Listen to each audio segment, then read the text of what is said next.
Welcome everyone to Just Winning. I'm your host for this week, Kyle Dewitt, filling in for John Whitley. I'm joined by Okelo Pena, co-host of HTF Bets, and also Quentin Rodriguez, his second time being on the show, but this is also Okelo's first time being on Just Winning. So, Okelo, you ready to be on the show today? Yeah, I've been very happy. I know I'm a little bit bummed that John's not with us for the discussion, but I've loved the content so far. I love everything that you guys, Kyle, you've been on, and of course Q, you've been on too. So I'm just ready to be a part of the conversation today and just talk about all the great things that's going on around in the world of sports. Well, thank you, Okelo, for joining. We really appreciate you having you. Quentin, how you feel about being on the show today, Mr. Second Time Man? Oh man, yeah, I'm excited. Like I said, first time was good, so I had to come back. I'm really happy to be with you guys, Okelo, Kyle. So just ready to talk about football, my favorite sport.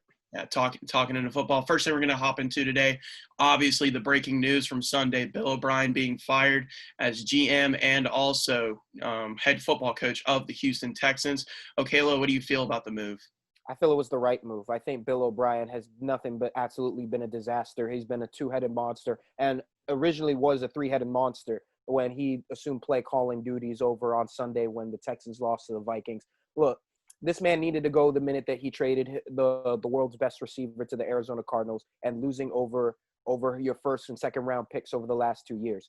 Texans are one of the richest teams in the NFL. They spent over $248 million, and they're an 0-4 football team. It's been horrendous. Bill O'Brien has continued the trend of Bill Belichick disciples flopping when they get head coaching jobs. And it just goes to show you that, he wasn't ready to be a leader, and that he was the reason that a talented team like the Houston Texans can't get to the Super Bowl. I think it was the right move for the sake of Deshaun Watson's career, for the sake of this franchise.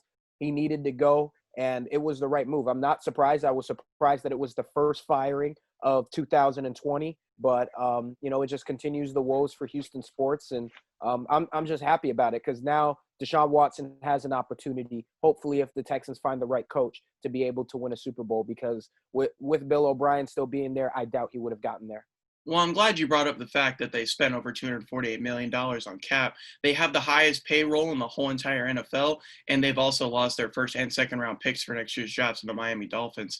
And Bill O'Brien's the head coach and GM, so he's the one that had to make all those moves. And all those moves were pretty suspect and not really good moves, in my opinion. I mean, you gave up arguably the best receiver in the league for David Johnson in a second-round pick. And what has David Johnson done this year besides the first week? He's shown that he's still the David Johnson past 2016, past his all-pro season.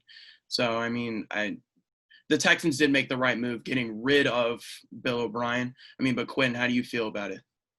No, 100%. I really like the points that everyone brought out, especially the $200 million situation. And if we look at it, Bill O'Brien is single-handedly the reason why the Texans are in the position that they are. I mean, we've seen it over the course of the NFL. You can't exactly be a head coach and a GM and find success. I mean, let's just look at Chip Kelly.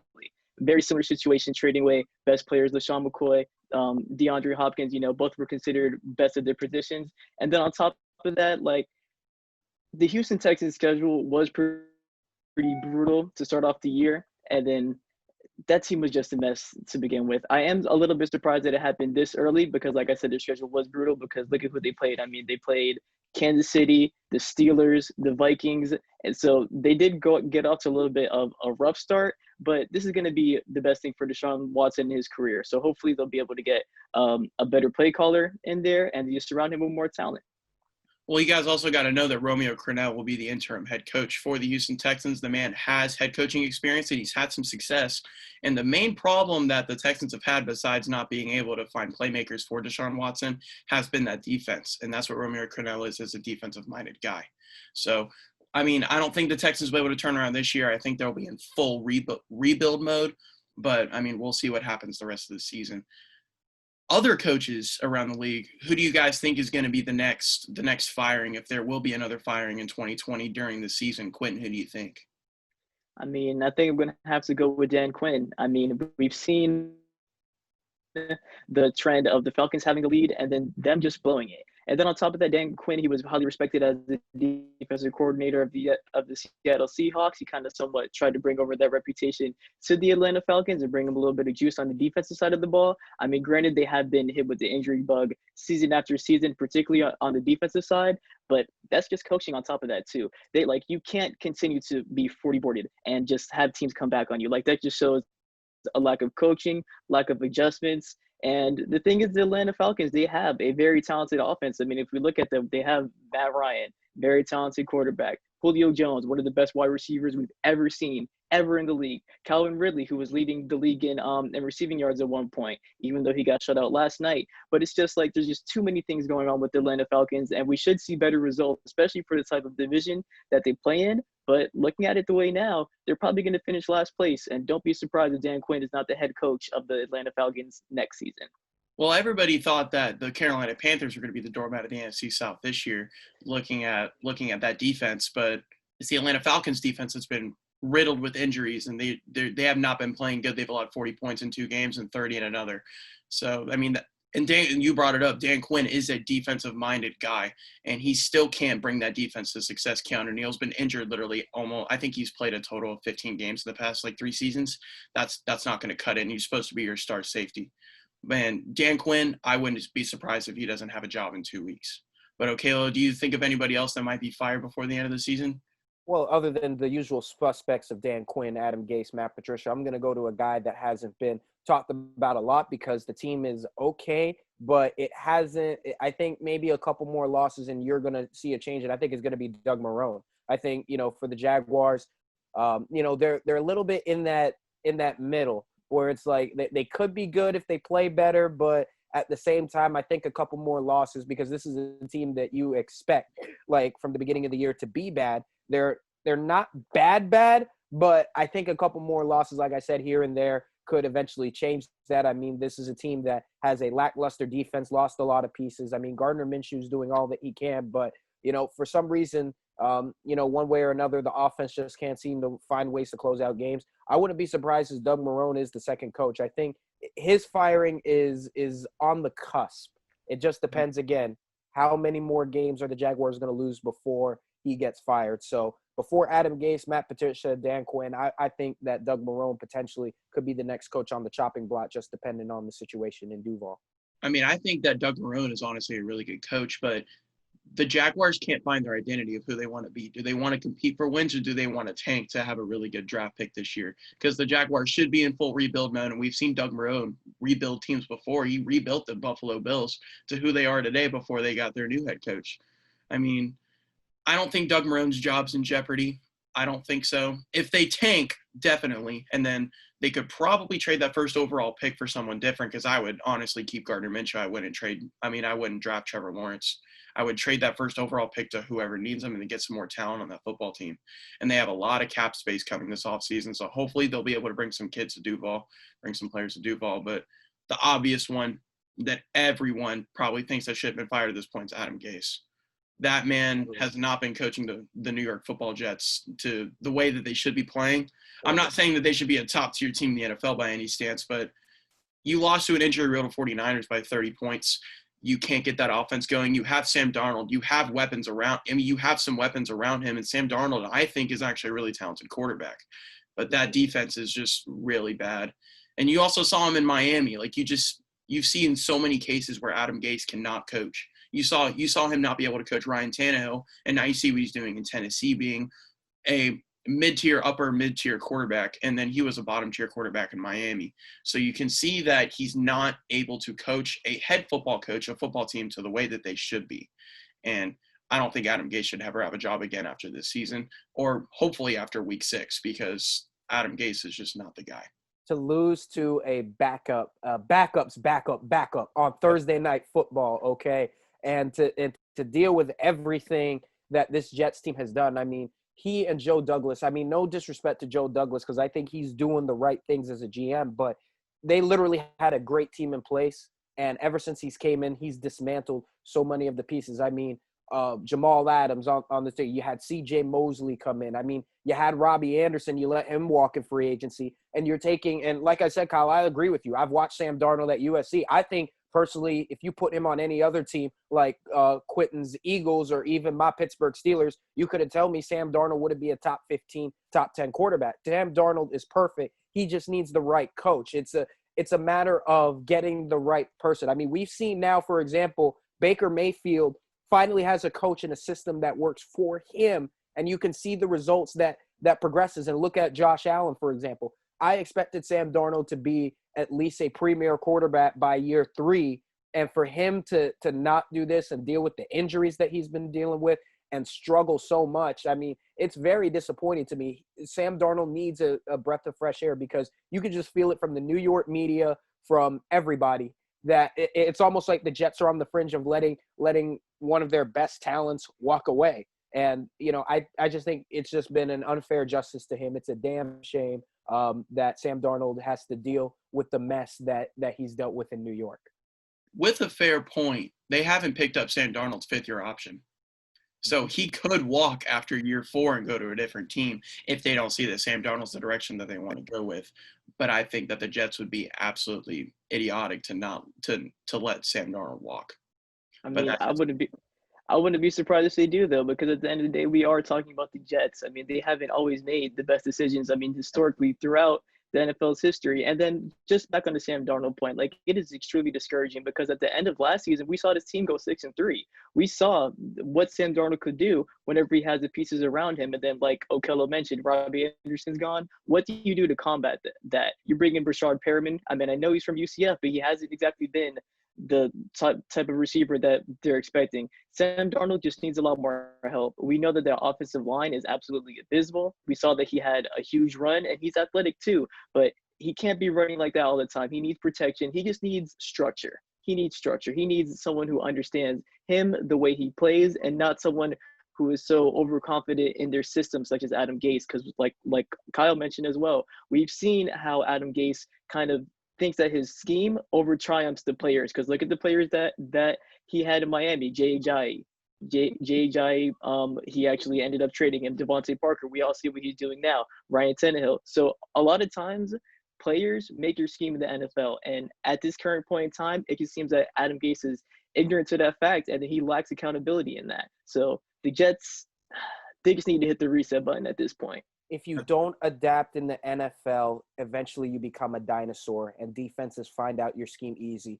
Adam Gase needs to change that up. This isn't 2013. You're not coaching Peyton Manning. You're not coaching Jay Cutler in 2015.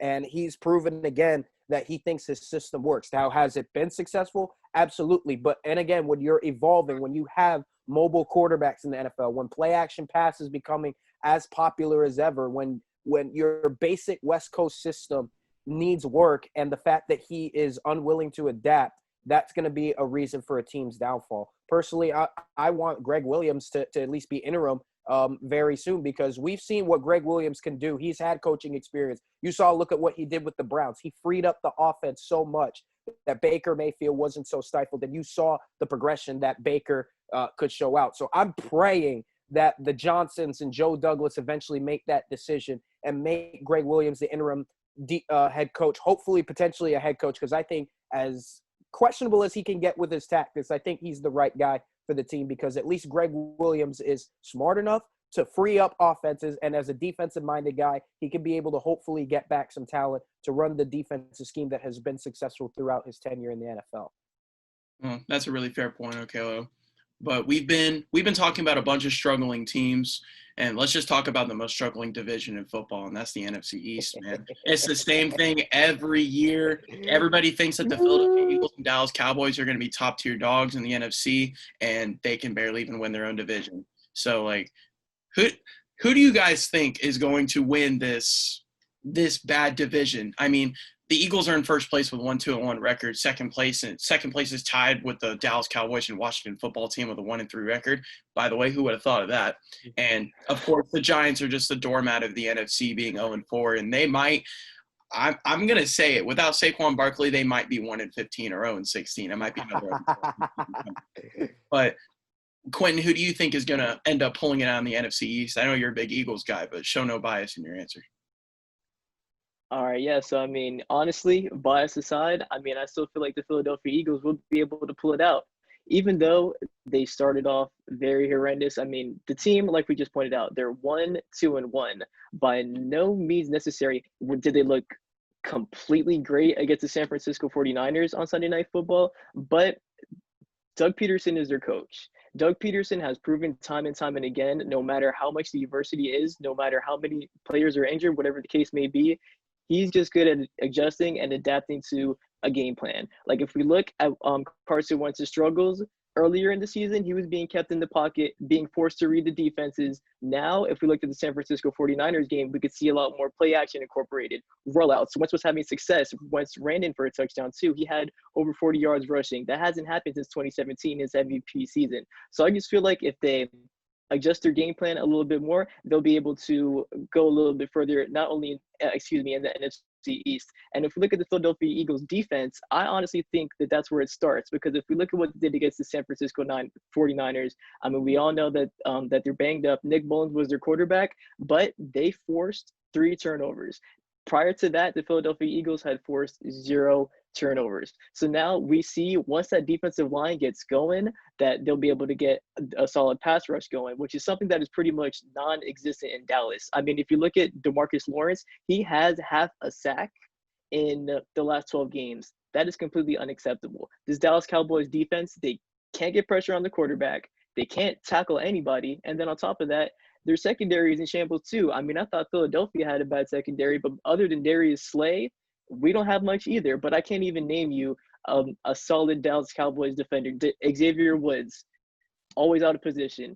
Trayvon Diggs, for what it's worth, he's a rookie. I mean, we did see that he had that fumble against DK Metcalf, which was a heads-up play. But besides that, I feel like I can see receivers just running all over him. That defense is not the best. And I do understand that Dak Prescott, he has looked good. Dak Prescott has thrown for over 500 yards in consecutive games. But then again, of course, Dak Prescott is going to have his numbers infatuated a little bit because they can't run the ball. They've been down because their defense has been letting them down. And then of course, he's going to have good numbers. Look at who he's throwing to. He's throwing to Amari Cooper, a bona fide top 10 wide receiver. CeeDee Lamb, obviously top 20 draft pick, what many people considered more than likely the best wide receiver in this draft. They have Ezekiel Elliott as well. And I just feel like even with the new head coaching hire of Mike McCarthy, the Dallas Cowboys offense still looks the same. I mean, they do tend to get away from Ezekiel Elliott, and we know whenever Zeke has over 25 carries, the Dallas Cowboys usually have results in the win column instead. So just the only thing is the Dallas Cowboys, their defense is now looking good, although their offense has been showing flashes. We just said that was a little bit in garbage time. The Philadelphia Eagles, do not get me wrong, we still have our fair share of problems, but I do feel like coaching is what really separates the two in this particular situation. Yeah. Okelo, how do you feel about it? Like Eagles, Cowboys, struggles. Who do you think wins the division? Just to add on to Quentin's point, I mean, everybody knows how much I love to hate the Dallas Cowboys, and especially how about them Cowboys always getting a nice seat at Club Pena to get a fresh hot L. But to Quentin's point, I mean, the Cowboys' defense has been abysmal. I mean, part of their reason, I mean, you hired Mike Nolan to be your defensive coordinator. The last time Mike Nolan was a defensive coordinator in the NFL was 2014 with the Atlanta Falcons, when the Falcons had the 31st ranked defense in the NFL. You bring back a fossil. Again, I feel like we've been talking about fossils today, digging up old dirt, okay, and stuff. And like I said, you eventually in the NFL, you age things, find out offenses, defenses, everything evolves. And if you evolve, you eventually sit back and your stuff collects dust. And the Cowboys have just been an example of that. I mean, Mike McCarthy is bringing back that old school Green Bay Packers stuff that eventually tired out with Aaron Rodgers. And as Dak Prescott is proving that he's an elite NFL quarterback, they're just not closing out and they're not winning games. And, you know, it's surprised to me. The defense has always been an issue from the Cowboys since Tony Romo was a quarterback. You know, so there's a lot of work to be done. I think the division can be the Eagles, but they have a lot of work to do. Quentin, you know it. I mean, the offensive line is bad. Carson Wentz is playing horrible. I mean, Miles Sanders is showing that he's getting that sophomore slump really early. It's like a big gorilla that's on his back, as well as the fact that injuries, again, is plaguing this team. I mean, they don't have Marquise Goodwin. He opted out for the season. Jalen Reagor is dealing with injuries. Deshaun Jackson. So it's a matter of this. I mean, this division, I dare I say, is the NFC least, as we've maybe heard that one too many times. But I'm just prepared for the roller coaster ride that it is. I still think at the end of the day, the Eagles are going to find a way to win that division because Dallas isn't going to win anything unless maybe they figure out something with Mike Nolan, or Mike Nolan has to go. I hate to say it, but when you've been out of the league 6 years, and granted, he's been a successful defensive coordinator, he's been a successful defensive assistant. He was part of the greatest defense ever with the Baltimore Ravens in 2000. But like I said, he hasn't changed much, and eventually, all that stuff catches up to you. I mean, the fact that they hired a guy who led a 31st ranked defense, like for Mike McCarthy to bring him onto the staff, I would have gone and found somebody that has a little bit more experience, that has been at least in the league the past 6 years, okay, who has dealt with that. It makes me sick, and I'm just sick and tired of Cowboys fans still believing that they're going to the Super Bowl. It ain't happening. This ain't 1994. This ain't 1992, okay? It's dead and buried. The Eagles are going to win the division.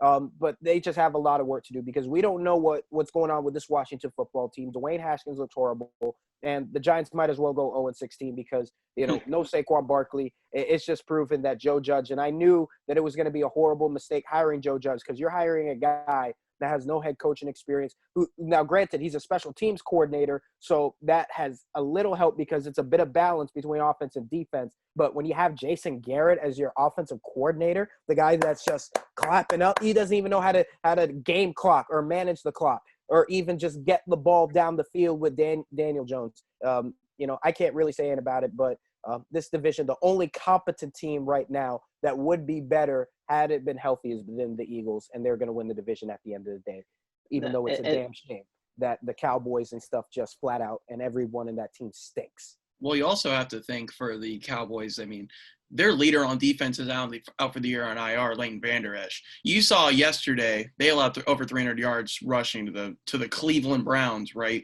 Everybody thinks the Cleveland Browns should be a high passing offense. They should be passing the ball to Odell Beckham Jr. and Jarvis Landry. But no, Duke Johnson had over 100 yards rushing yesterday. He's the third string running back for the Cleveland Browns. And their offensive line is still atrocious, and the Cowboys still have 300 yards. Well, we'll give them credit, though, Kyle. I think that the Browns have shown under Kevin Stefanski. Now, I was a bit questionable about this group. No disrespect to Kevin Stefanski whatsoever, but the Browns have found a way. They have a better offensive line than what they had last year. I mean, the addition of Jack Conklin is playing up to their strength. And they're just a ground and pound football team. They're not going to have Nick Chubb, but they have the second best thing in Kareem Hunt now, who I think is going to show that, despite all the hoopla and stuff from the past, that he's still a premier running back in the NFL and what he's supposed to become.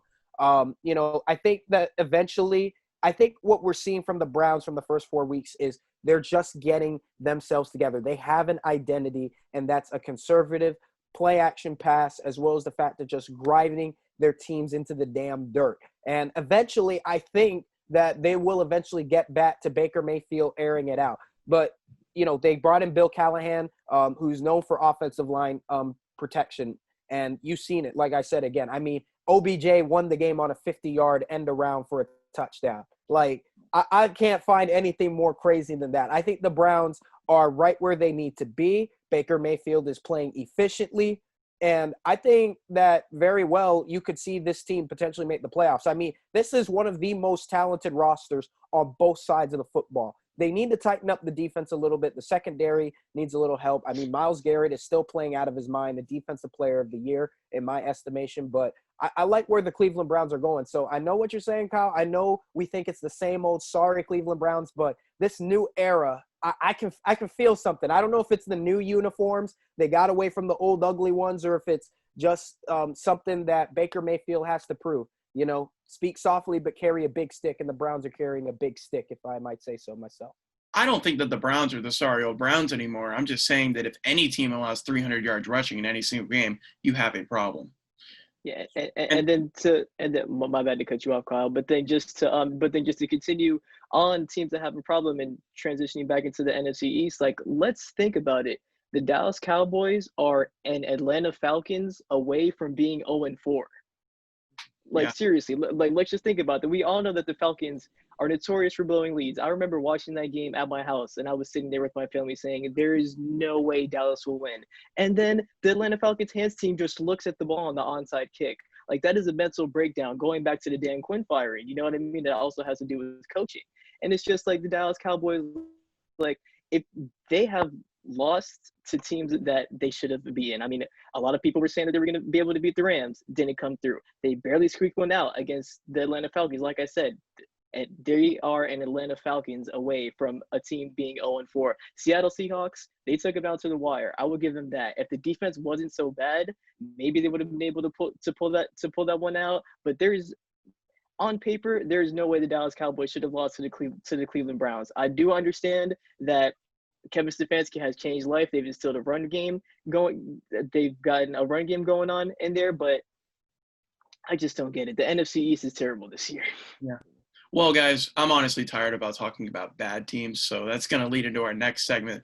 Who is your guys' most surprising team through one quarter of the NFL season? I mean, you guys can talk about a surprisingly bad team if you want, but I'm really interested to see about who you guys think of, like, interesting, like, who has stood out this season when no one thought they would. Quentin, I'll start with you first. I mean, the Buffalo Bills is probably, a little bit of a simpler answer. So let me switch it over to the LA Rams. I mean, being the regression of their Super Bowl hangover, as we saw in 9-7 season, their offensive line was not playing very well last year. Jared Goff seems to have regressed. His interceptions numbers went back up. But if you look at the LA Rams now, they're getting back to what they were back when they made it to the Super Bowl and back in 2017. I mean, they're running the ball with their plethora of backs. Darrell Henderson has looked great. Cam Akers is out right now, but Andrew Whitworth, no matter how old that man is, he will be sealing blocks for you on the edge. The offensive line looks really good, and the defense looks a lot better now too, especially with the addition of Jalen Ramsey. Jalen Ramsey had just been locking up his opposing receivers. And then on top of that, we all know Aaron Donald, maybe even the best defender of the whole entire league, if we're being honest. And then on top of that, in a competitive division, I was expecting them to go ahead and maybe fall back, but they've impressed me so far with the 3-1 start. And like we said, a team that I was thinking about mentioning, the Buffalo Bills, is the only team that they lost to. They're 4-0. And then again, it was a little bit of a toss-up on the pass interference call. I agreed with the call personally, but I know if I was a Rams fan, I definitely wouldn't. So that team is pretty close to having a 4-0 record, which many people expected them to be 500 at this point. And I just think that if LA Rams, if they keep doing their thing, Sean McVay keeps coaching them up, sticking to that run game, opening up the play action passes for Jared Goff, allow him to find his receivers such as Cooper Kupp, Robert Woods, and all of them across the middle of the field, I feel like they'll be in great shape, especially with that defense that they have that's able to create turnovers. Well, the one thing for the Rams that I've seen so far is that I feel like they don't shine well under pressure, and that really showed last year. They made it to the Super Bowl 2 years ago, and then last year everybody had so much high expectations for them, and they flopped in the moment. Now that the Rams were expected to be third in the division, and they're not all eyes are on them, I feel like all the pressure's off them, and now they can just play the brand of football that they want, and they're not forced. Now that they don't have Todd Gurley anymore, they don't feel obligated to give Todd Gurley the ball. Now they have a plethora of running backs that they can give the football. And now that they're actually committing to the run game, that brings Jared Goff back to what he does best, and that's play action deep shots down the field. And finally, Sean McVay can run the offense that he wants. And that's why I think that the Rams have been successful. So I really like that pick for an interesting team so far. I mean, 3-1. Okelo, who do you believe is the most interesting and most surprising team in the NFL? Well, I was going to go for the team that unfortunately did not get a chance to play, the team that's sitting right next to me, my favorite team, the Pittsburgh Steelers. But I'm going to go with one team that played on Sunday that I think that could be a 4-0 team, honestly, right now for different circumstances, but have been really good. It has been kind of an under the radar, and that's the Indianapolis Colts. I think, Phillip Rivers has come into the offense. Now, it's a bit interesting. I'm still getting used to seeing Phillip Rivers in a different shade of blue with that horseshoe on his helmet. But I think the Colts have played astounding. I mean, granted, you're not seeing T.Y. Hilton ball out, and the run game has been different without Marlon Mack, but Jonathan Taylor has been up, and their defense has still been pretty good. Malik Hooker has been showing that he's still one of the premier safeties in the game. They have a great defense. I'm surprised that nobody's talking about the Indianapolis Colts team. Now, granted, you look at the opponents that they played the Vikings, they played the Jets, and they played the Bears just this past Sunday, but I thought this Colts team was going to go back to the playoffs and potentially win the division this year and have a back and forth originally with the Texans and Titans. I still think that the Colts are going to give Tennessee a run for their money and potentially win the division this year. Because I think Phillip Rivers is still showing that he has enough under his belt, that he can still be able to carry a good team. I mean, Phillip Rivers has enough talent, and compared to his Chargers teams in the past, this is just as good as when he had LT and Vincent Jackson, or even when he had Keenan Allen and Melvin Gordon from the 2018 team. I mean, and the fact that he has a good defense, it's all just depending on him. But having a coach like Frank Reich, who was his offensive coordinator, to see there's been a change that Frank has done. And I know, Quentin, you probably missed this because he was your OC in the Super Bowl year. But there's been something that he has changed in the Phillip Rivers from the last time that he was the OC when the Chargers were in San Diego, that you're starting to see a more efficient, while you're seeing the gregarious and trash-talking North Carolina that we all come to know and love. So I look at the Colts. I wish people would talk about them more. Maybe hopefully when they get down the line and they play more tougher opponents, that will maybe talk about the Colts being that team. But I think, they have gone above and beyond what a lot of people have thought about this year. And I hope maybe when it's all said and done, they'll be back as AFC South champs at the end of this year. Well, I really hope they win the division too, because I'm a big Phillip Rivers fan. I always have. I mean, that man's the gunslinger, baby. I mean I was kind of dogged the first week I was on Just Winning whenever I said that Phillip Rivers would play well, and I felt like he was that gunslinger mentality. But I mean, I kind of had to prove everybody wrong, right? So I mean, I might have to prove everyone wrong again. I do think the Colts will win this division. I don't think that the Tennessee Titans are a top tier team. I don't think that they are. Yeah, I think that they are a very unimpressive 3-0. Their 3 wins have been by a combined 8 points to teams that are now a combined, I think, 2-10. I just don't think the Tennessee Titans on the defensive side of the ball are where they were last year. They've been riddled with injuries. Jeffrey Simmons is now out, from what Quentin told me earlier. And Jadeveon Clowney hasn't been playing to where he wants to be. And that secondary is also not playing near. I mean, you lose Logan Ryan. I mean, that's a big lost loss. Logan Ryan, and now your top corner is Adoree Jackson.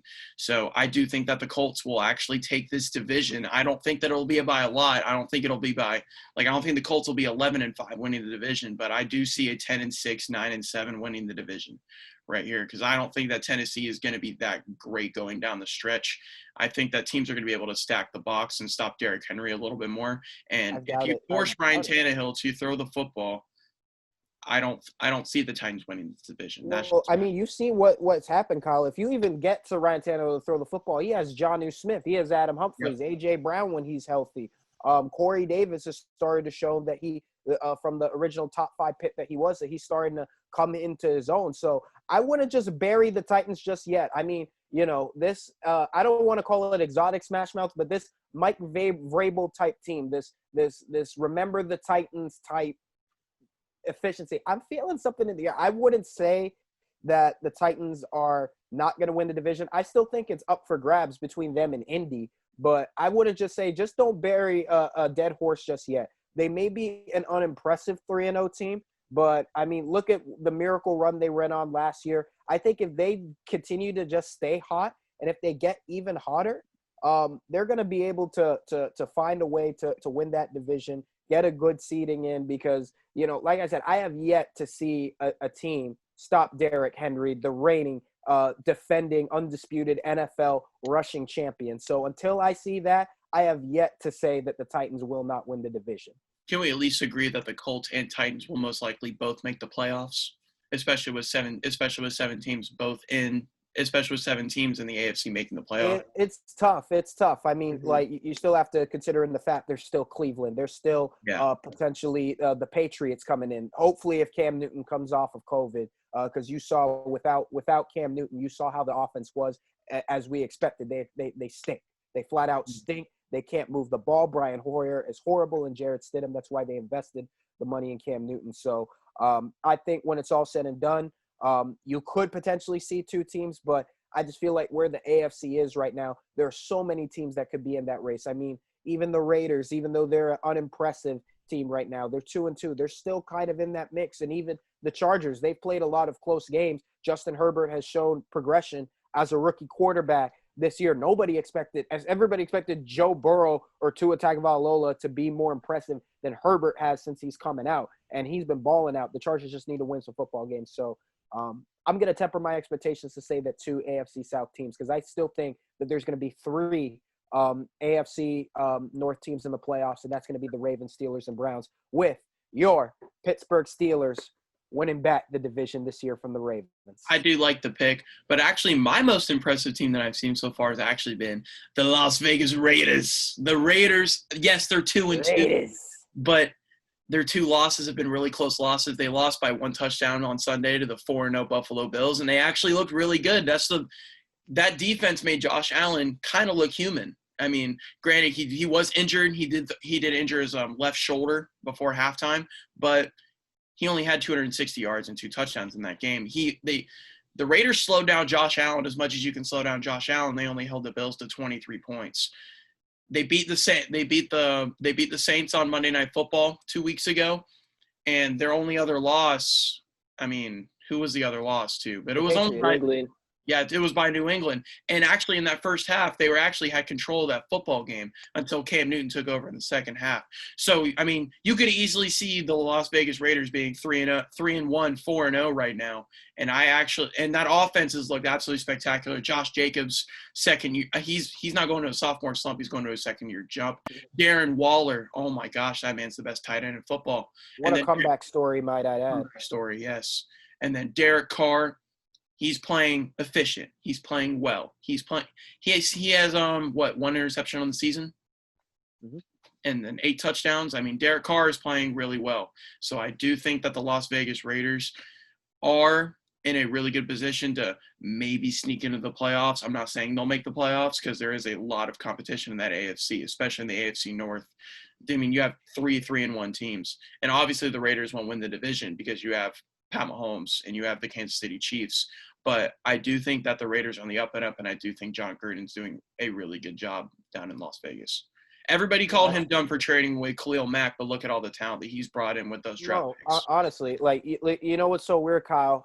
2 years ago, I remember saying how much it was a genius move for the Raiders, and then Mark Davis started to make moves that I thought would cost them because they had a Super Bowl-built roster when they had Kelechi Assembly on offensive tackle and stuff, but John Gruden has found a way to build this football team back up. And I don't know whether it's just the fact now that they're in Vegas and that new Death Star that it's just adding into them playing good. But Derek Carr, I'll say this. He doesn't play like the MVP caliber level that he was at 4 years ago, but he's playing impressive enough to where a couple years ago we had him as a top 10 quarterback and then he kind of dipped off.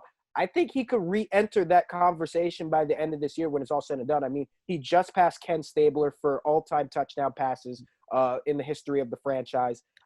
He threw for 311 yards. Like, I just want to see more 300-yard games from Derek Carr, because he has an arm. Now, granted, there's not a lot of talent. It's just really Darren Waller, and, Henry Ruggs has just been dealing with injuries. But maybe I just need to see a little bit more. But I'm definitely pleased so far. I was ready to say this team is dead and buried. John Gruden, Mike Mayock, they've ruined everything of this Raiders team being a Super Bowl team. But they're coming back slowly but surely. Who knows, by this new decade, we might see, like Al Davis once said, the greatness of the Raiders in the future.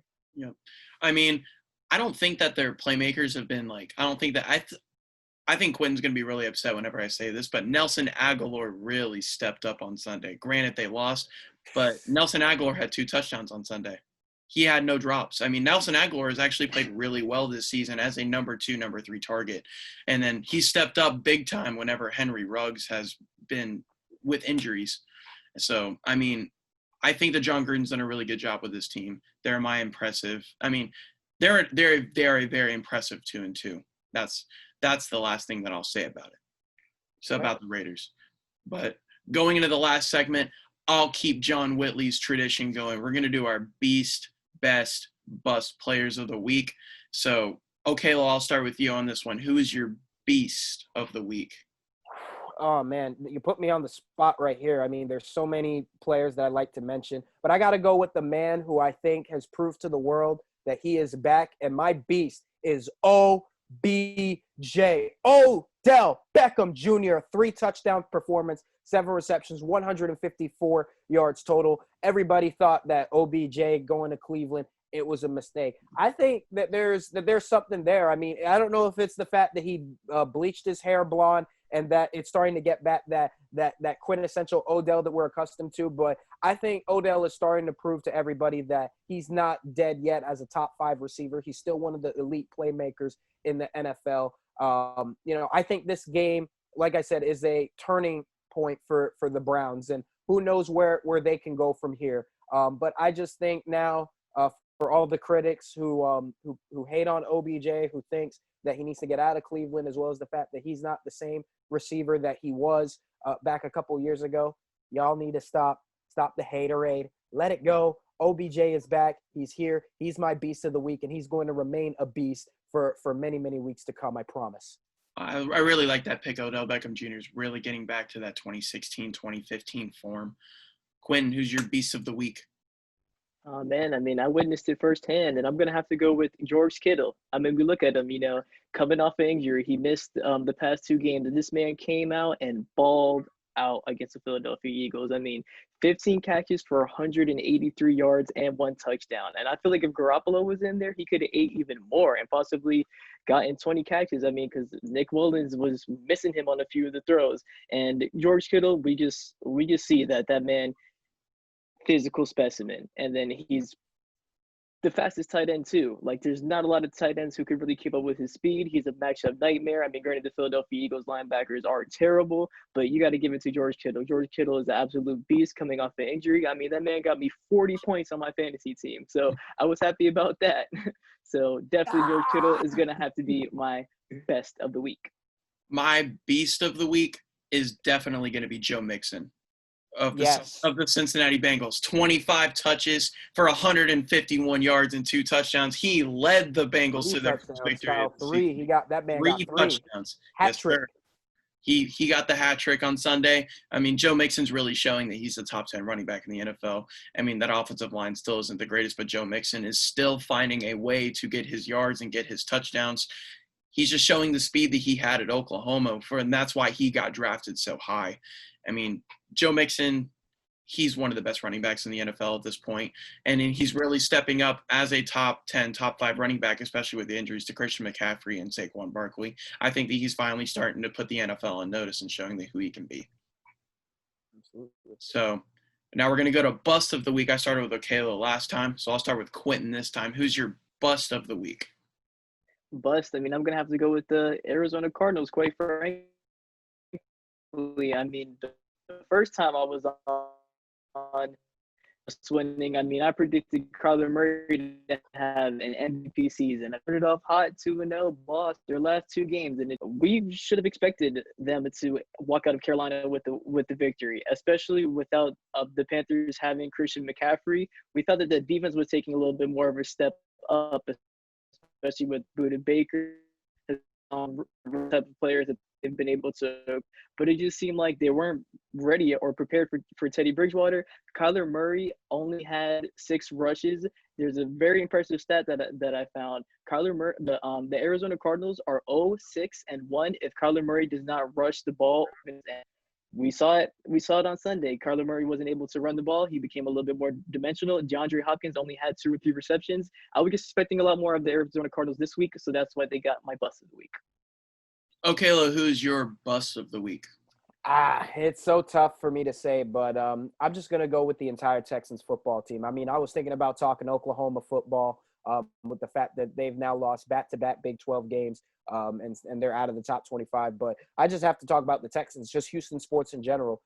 They're my bust. I mean, to think of the fact that all of their previous coaches from last year, from the Astros firing A.J. Hinch to the Rockets firing Mike D'Antoni, and now the trifecta, if you may, Bill O'Brien getting fired. Now, granted, the Astros did win, despite the fact that the Texans fired Bill O'Brien, which I guess may be a slowly but surely uprise. But I mean, the Texans. I mean, this has been a team that we are surprised that they're 0. Well, not to say that we are surprised they're 0-4 because of the dumb decisions that their head coach / GM has previously made.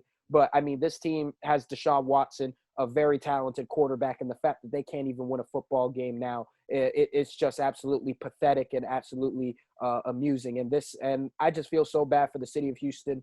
that they have to, deal with that for a team that was on the precipice of going to an AFC Championship team, a team that was potentially going to the Super Bowl. And it's just been horrible. I mean, defensively, they just look like a mistake. And, it's a shame to see Deshaun Watson play this poorly early on in the season. And, we've seen before the Texans have started off bad and they've rallied. They did that in 2018 when they won 9 straight. But this ain't the same Texans team from 2018. They're my bust of the week. I'm just happy that Kirk Cousins and the Vikings are on the up and up now, but at what cost when it was the Texans? So they just have to be my bust of the week because everything has just collapsed on them, and Bill O'Brien getting fired was just the detonation that collapsed the tower. And an interesting point to make. Before halftime of that AFC divisional game against the Chiefs, the Texans were up 24-0 at one point in that game. Who would have thought that Bill O'Brien would have never won another game after being up 24-0, and you also lose that game?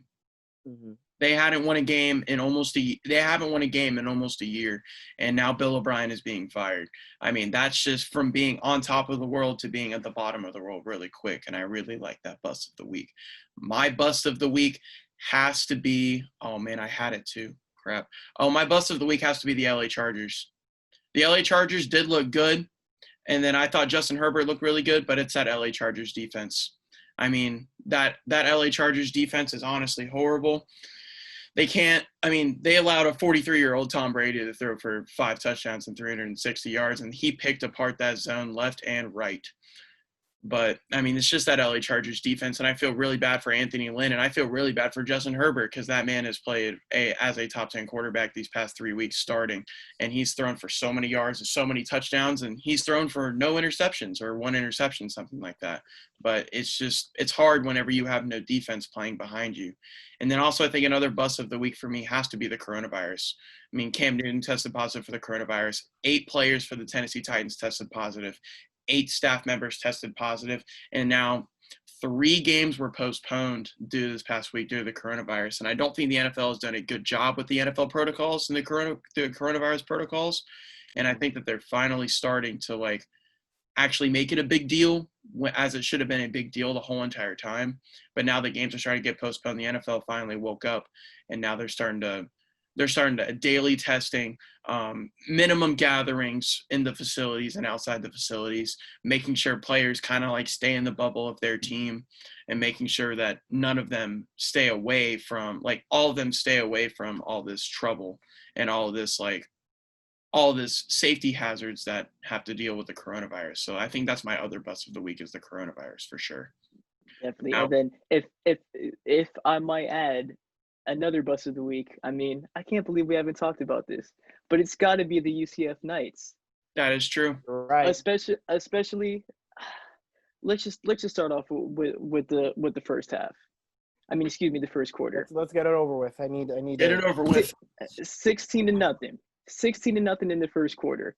Like Kyle mentioned earlier when we were on this call, but before we started, the Knights forced 4 fumbles within Tulsa's first 4 possessions, and they were only able to cash that in for 16 points. Now let's go to the second half. The second half, the Knights only scored 10 points, and it's just ridiculous. And it was just what mistakes are being corrected on a week-to-week basis? Because we saw against ECU 14 penalties, and then we go 14 penalties, 7 of those were false starts. We go back, and then this week we see one single player have 7 infractions on the offensive line. So this team lacks discipline. This team lacks adjustments. I don't know how many times I've seen Otis Anderson on the same sweep, and it's just Dylan Gabriel didn't have the best game again. I just feel like he was looking a little bit antsy in the pocket. The offensive line wasn't holding up very well for him. And then ever since after Richie Grant got injured,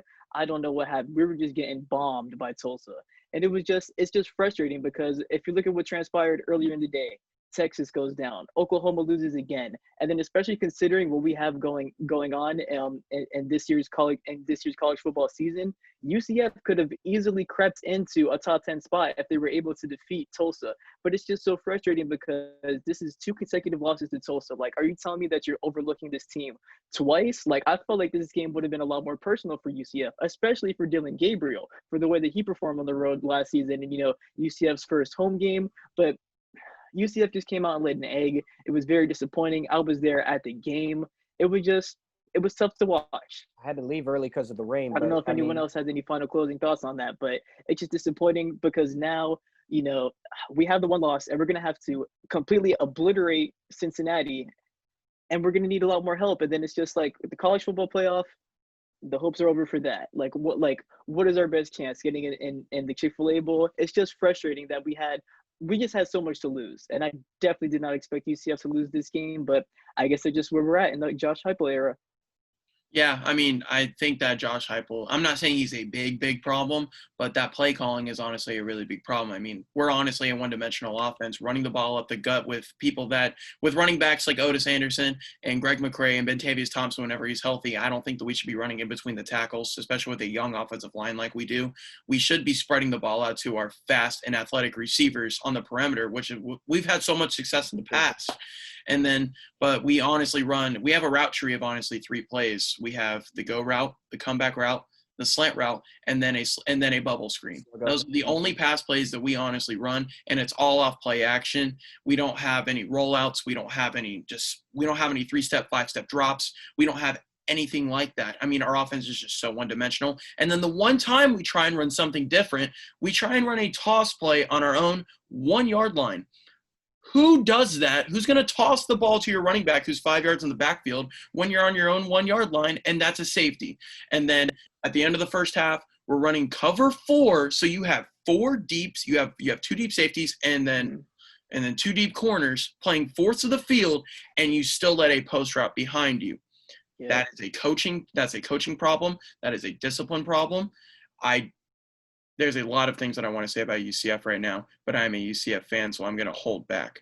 And then we still have our last thing to do. So, Okelo, I don't know if you have anything else to say about UCF really quick, but if not, go ahead and say your beast of the week. I mean, your best of the week, my bad. My best. It was a tragedy for UCF football, and I was even going to mention Texas football because my dad is a UT alumni, and for them to lose. But I'll switch over. I think the best of the week.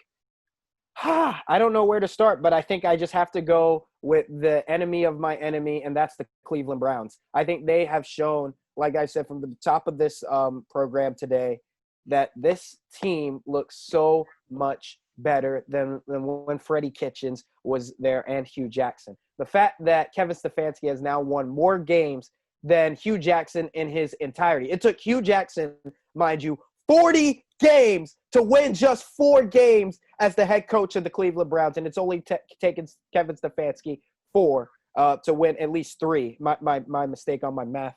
I got to correct that. But more or less, the Cleveland Browns, I mean, they have to be my best of the week. This team is starting to show that they are not the doormats anymore. This ain't the same old Cleveland Browns. This is the new Cleveland Browns. And I'm telling you this right now, when they come to Pittsburgh in week 7, I'm not taking this team lightly. I'm excited because we get to see Ben Roethlisberger versus Baker Mayfield 2. And I am just as giddy and excited for that matchup as it can get, because I know this is going to take me back to the 70s and 80s when my dad watched the Steelers and the Browns when the Browns were really good.